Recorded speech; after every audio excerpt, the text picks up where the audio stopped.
Hello, everyone. Welcome to Everything Football Match Day 1 UCL Fantasy Tips Show. So, as always, just like last season, we will be going through my team selection, or at least what my team is looking like right now.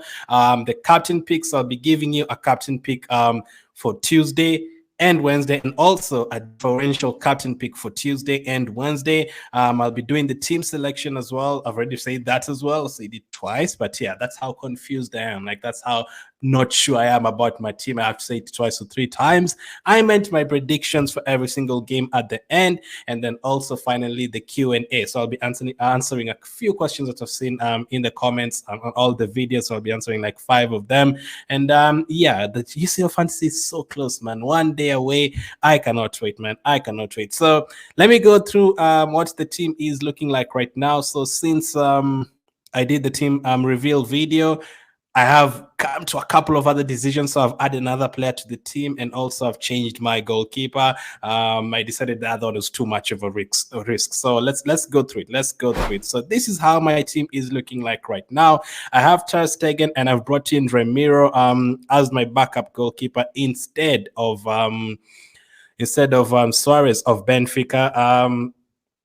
I was literally thinking so much that about that goalkeeper situation. I was like, should I even just go for like Kepa and someone else, or just not go for a 4 million goalkeeper? But like, I really need that money. Like, you have to have a 4 million goalkeeper if you want to have all the big boys, as you can see on screen. It's very difficult to have all of them unless you have like a 4 million goalkeeper, or you go for cheaper defenders. And I have decided on him, on Ramiro. So those are my goalkeepers. Now, Ter Stegen, he might still end up leaving because it's 5.5 million. I might decide to go for a defender instead from Barcelona, 5 million defender, and then go with the cheaper goalkeeper like at 5 million, and then maybe use that money elsewhere. But that is what I have at the moment in terms of goalkeepers. And as I've said, Nathan Ake is now in my team. I brought him in because he didn't start for Man City over the weekend. I mean, that doesn't necessarily mean he's definitely going to start this this game. There's a lot of rotation with Guardiola, but I'm assuming because he didn't play on the weekend, he's going to start this one. And at 4.5 million, that's a good price.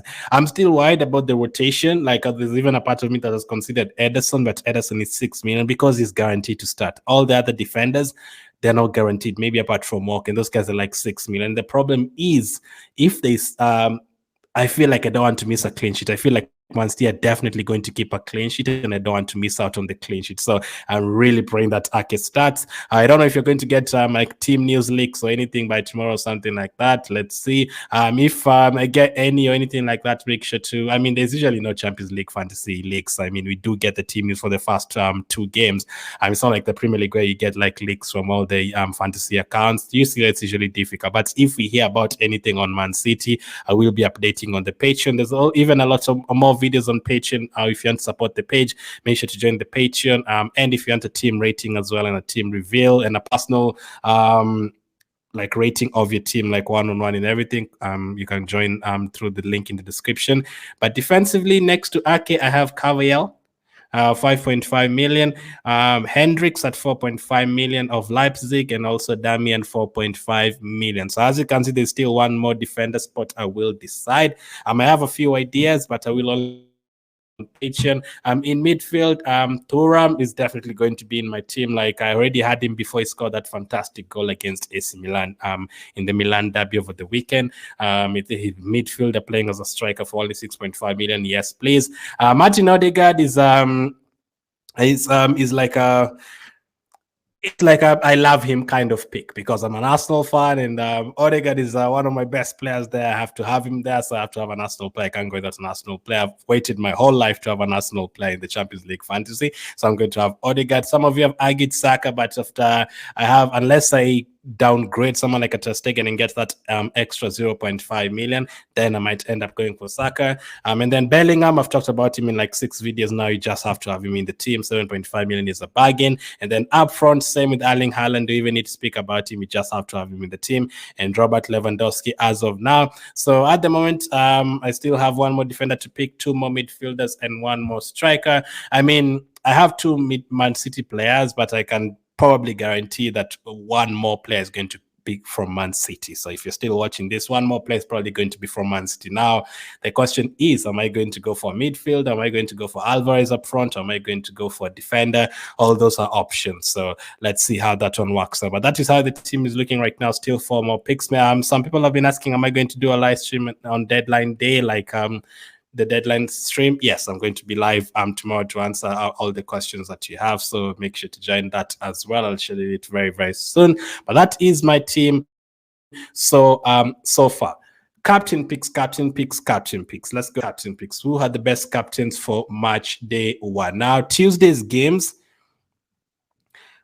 100% the best captain is Erling Haaland. There is no even talking about it. Like, even just let's just leave it at that. Erling Haaland is the best captain on Tuesday. He's playing against Red Star Belgrade. You will see my prediction at the end, and you just have to have him in your team. Like, you just have to have him in your team. Even if he plays 40 minutes, you just have to have him in your team. So Erling Haaland is the best pick in terms of captaincy on Tuesday. Differential pick, I'm not sure about how much of a differential he is in terms of captain picks, but I'm assuming not many people will captain him. Robert Lewandowski. Last season in the first game, he scored 3 goals, and I missed out on it because I was like, nah, I'm not going to go for Lewandowski. I'm going to go for Benzema. Nah, this time round, I'm not going to make that mistake. Lewandowski is an option against Royal Antwerp. I watched Bayern Munich the other not Bayern Munich, sorry, Barcelona and Betis the other day. I was even really considering having 3 of their players for that fixture because they were scoring so many goals. The only problem with Barcelona, like, I don't know if Rafinha is going to start or not. I don't know if Ferran Torres is going to start or not. Are they going to play the 16-year-old? What's his name? Lamine? Is he going to play?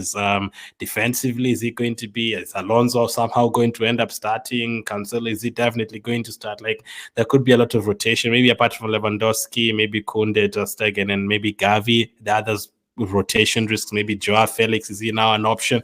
Like, that is a problem. But so I've gone for Lewandowski. I think they're going to score like a few goals in that game, so I have gone for him as a differential pick. Wednesday's games, main captain, just like Erling Haaland, the best I think is Jude Bellingham against Union Berlin.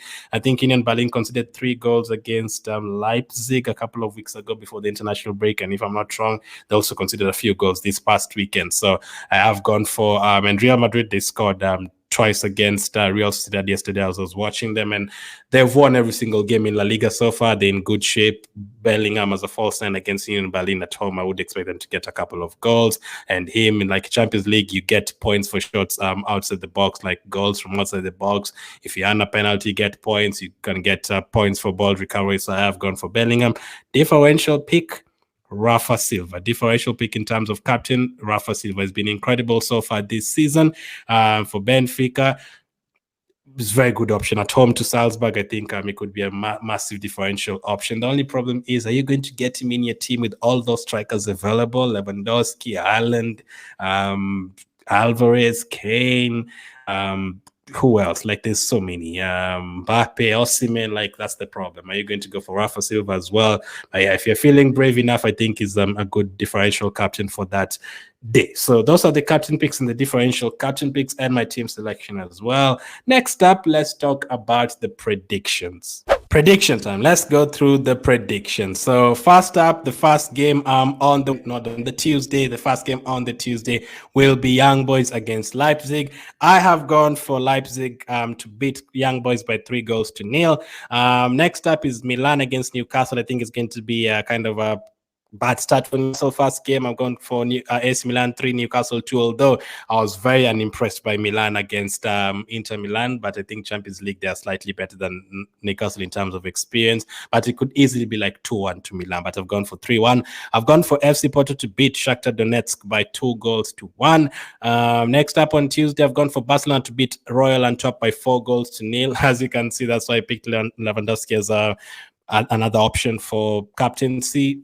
The other captain on that day, Erling Haaland, I've gone for Man City to beat Red Star by 5-0. And I can see 31% of people who have predicted have gone for that as well. So many people are expecting a lot of goals.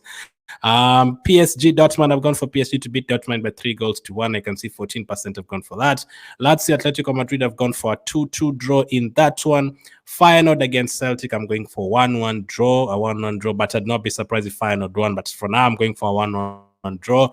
Next up, Real Madrid against Union Berlin. I've gone for Real Madrid to beat Union Berlin by 3-1, and then Galatasaray to beat Copenhagen by 2-1. We've already gotten into the Wednesday's games, so Real Madrid and then Galatasaray, 2-1 to Galatasaray. Benfica, Salzburg. I've gone for Benfica to beat Salzburg by 3-1. That's why I picked Bellingham and also Rafa Silva from that fixture. I've gone for both of them to get 3 goals. I mean, that I like their teams to get 3 goals.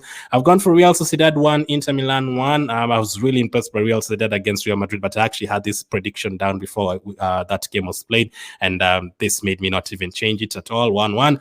Napoli, not impressive so far this season, but I've gone for them to beat Braga by 3-1. I've gone for Arsenal to beat PSV by 3-1. It could be more goals than that. PSV score a lot of goals, and Arsenal, being an Arsenal fan, I know you consider a few goals at the Emirates as well, so it could be like 4-2 or 3-2 or something like that, but I think both teams will score, and that's why I've not gone for any Arsenal defender for now.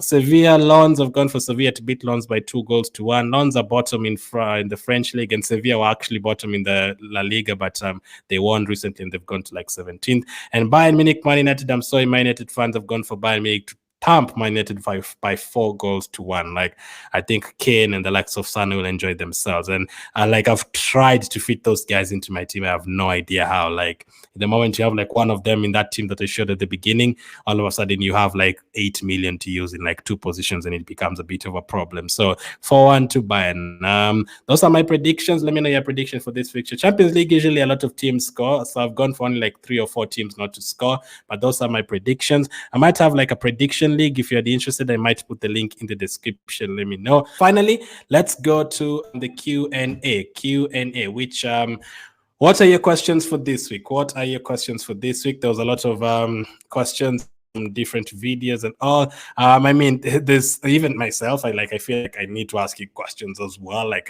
my team has like 11 players, and I'm not even sure about those 11 players. So the first one is Anmaraman, hope I'm saying your name right. He says, do you think any Atletico Madrid attackers worth bringing in? I mean, someone like Morata has been very good. He scored a hat-trick during the international break. He scored a few, like 3 goals in La Liga so far. It's been incredible. They lost recently to Valencia, I think 3-0. I was very surprised when they scored like 7 goals or something against Rayo Vallecano, because Atletico Madrid never score those kind of goals. I mean, there's no problem with going with one. If you want Morata or someone else, maybe one, but not 2 or 3 players. So maybe one, but the problem is, will you really go for Morata when you could go for Haaland? Will you really go for Morata when you can go for Lewandowski? That's the problem. So there's 6 match days, remember, for the group, so you don't really have to go for them in match day 1. They have a fixture away at Lazio, so I've predicted, what have I predicted for that game? Let me confirm again. I predicted Lazio 2-2 against Atletico, so that could mean that Morata scores. I don't know, but I've gone for 2-2 in that one. So yeah, maybe one at most. Let's see. Smoky CFC says thoughts on the likes of Doku, Bernardo Silva. I mean, I love Man City players. Like, if he knew was definitely going to start and you could have like 5 Man City players, I'd just go for all of them. The problem is, I think the only guaranteed players to start are Walker, maybe Ederson, Haaland, Rodri. You know, that could basically be it, because Foden could start. He could be on the bench. They could even give Mateus Nunes a debut. Alvarez has started a lot of games. Could this be the one that he sits on the bench? Doku started last game. Will he start this one? Bernardo Silva, all that. I mean, if you go for one of them and then it works, it would be great. The positive about this one is that they have very easy fixtures. So even if Doku and Bernardo Silva don't start and they come for 30 minutes, they could score. So yes, I would consider them, and I actually would consider definitely going for 3 Man City players. Let's see. Gary PL says, what do you think about Reguilon for the first 2 match days? 4 million, but against Brighton, he started, but United were trash. He might be dropped for Dallo playing left back, or Martinez. I think I'd rather go for Camo from Porto, as he started the last game, and I think he's more likely to start for them regularly. I mean, I think you just answered your question. What do you think about Reguilon for first 2 match days? And then you went on to say United were trash. I think you just answered your own question, and I think my prediction might have answered your question as well. I'm going for Bayern Munich 4, Man United 1. I think the likes of whoever starts there, Gnabry, Coman, whoever, I think they're going to rip apart Reguilon. And that will be 3 or 4 goals in that fixture. So there are going to be a couple of minus points in that, unless he goes attacking and gets a goal from nowhere. I don't think so. And the problem is the rotation and everything. He might start, he might not. The one thing that has come out a couple of hours before recording this is that Wan-Bissaka is now injured, so that maybe is an extra space for Reguilon to play regularly, maybe, and then Dallo on the other side. That could be, but for me, Man United, maybe the other fixtures, but definitely not Bayern Munich away. Not at all. The others against, like at home to Copenhagen, maybe. Let's see. Ray says, a nice thing, Ray, will we get to see deadlines live streams this season? Yes, we will be live tomorrow. As in, nice seeing you again. What do you think of Di Maria and Okafor? Okafor, AC Milan, a lot of rotation. That is my problem. I liked him when he was at, it was Salzburg, right? I liked him when he was at Salzburg, like he was definitely playing, but at AC Milan, like Giroud, Leao, Pulisic, too many options. I don't know who's going to start. If I was to pick a player from them, probably Leao, Giroud, or someone. Di Maria, I like Di Maria option. I've predicted them to beat Salzburg 3-1. I think Di Maria, Rafa Silva could score goals. The only problem is where the hell do I fit them in my team? Like, unless I decide not to go with Odegaard and then go with Di Maria, that's the only way. Let me take one more. Carlos says, is Kvaratskhelia worth it? Napoli have not been great this season. I mean, they're scoring goals. Yes, they lost to Lazio and they also lost to they drew with Genoa, but they are scoring goals, like 2 goals, 1 goal here and there. But so far, they've not been on top of their game. Their second match is against Real Madrid. Their first match is against Braga. Predicted 3-1. I mean, the only problem is the price, 9 million. If Kvaratskhelia was back like last time, 5 million, 6 million, definitely, but 9 million is a lot. But this is not too many people go for him, so it could be a differential. But Braga win, then second game, I think Real Madrid. I'm not sure, man. I think they're kind of better midfielders, but I'm not saying Kvaratskhelia will not score assists. He'll probably like get an attacking return, but I think I would prefer other people. But yes, I think he is worth it. But Napoli haven't been great so far this season. One more. Let's see. Medila says, I'm still not sure between Dumfries and Di Lorenzo. I have that same exact question as well. I've thought about the two of them. Dumfries has seen a lot of games. The reason I'm going for Damian is because that team, that Inter Milan team, I'm hearing about rumors on DiMarco getting injured, so maybe that could help the options. But I was thinking, like, they have Pavard, they have Dumfries, they have Cuadrado's been signed there. There's so many defenders. Damian, there is Bastoni, like there's so many options. So I feel like there's going to be a rotation, maybe apart from Bastoni and Damian. So I'm kind of scared of going for players like Dumfries, and if DiMarco is not injured and everything. Cherby, I think, is back. So there's so many players there. So I'd not go for Dumfries. De Lorenzo was very good last season. So I think in terms of just being guaranteed to start, I would go for De Lorenzo. Although if Dumfries starts, he's a very good attacking option, man. Like, he's literally not even a defender. Like, he goes forward so many times. So those are the questions. That's the Q&A, the team selection, the captain picks, and also the predictions. Let me know what you make of that. What are your predictions? Which have you made up your mind about which players you're going to have? As of now, thank you for watching, and I'll definitely catch up with you guys on the next one.